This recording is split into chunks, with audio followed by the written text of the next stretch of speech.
bout de nos vacances, quand nous faisions les fous. Souvenirs, souvenirs.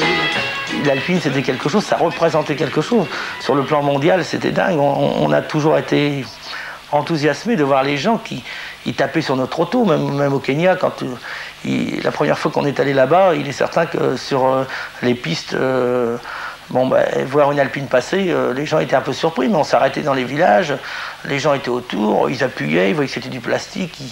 C'était tout un mythe, cette auto. Et ils étaient contents comme des fous de tourner autour et de dire c'est une alpine, et ils étaient heureux.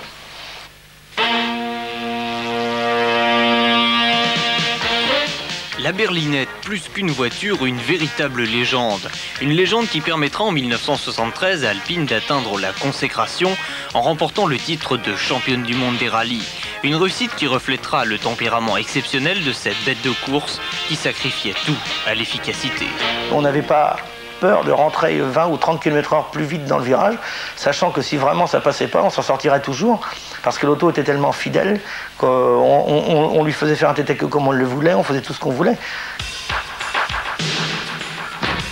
Cette agilité exceptionnelle, la berlinette la doit avant tout à son poids extrêmement faible grâce à son châssis poutre et sa carrosserie en polyester, mais aussi à des suspensions aussi efficaces que désuètes.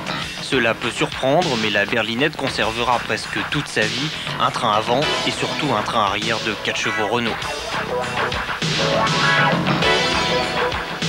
C'est également Renault qui fournira l'intégralité des mécaniques de l'Alpine berlinette. Du 1100 cm3 de la R8 Gordignon passera au 1600 de la R16, il développe dans cette version 123 chevaux et autorise 210 km/h.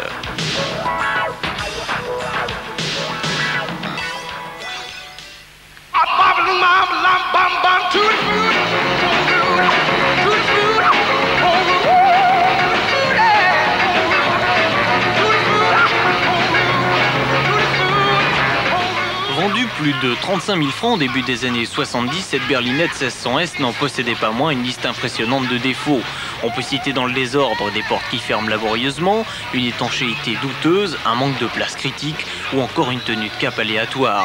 Un ensemble qui, remarqué, n'avait rien à envier au modèle de course. Cette auto avec la dépression intérieure, quand on arrivait à plus de 160 km/h, le toit de la voiture descendait par l'aspiration de l'habitacle de l'air. Et en fin de compte, on conduisait avec le toit appuyé sur le casque et c'était nous qui tenions le toit. Mais ça faisait partie de l'ambiance et on n'y pensait même plus. La première fois, ça a surpris, puis après, tout le monde le savait et puis c'était ça. C'était fabuleux. On rentrait dans la Nouette, Jean-Pierre Nicolas, comme Bernard Darniche le savent, on était en maillot de bain parce que l'eau montait jusque dans le siège. Malheureusement, je n'ai pas encore la chance d'en avoir une, mais je peux vous certifier que ça m'étonnerait que je finisse mes jours sans posséder une berlinette. Et c'est sûr que j'aurai une berlinette, c'est pas possible.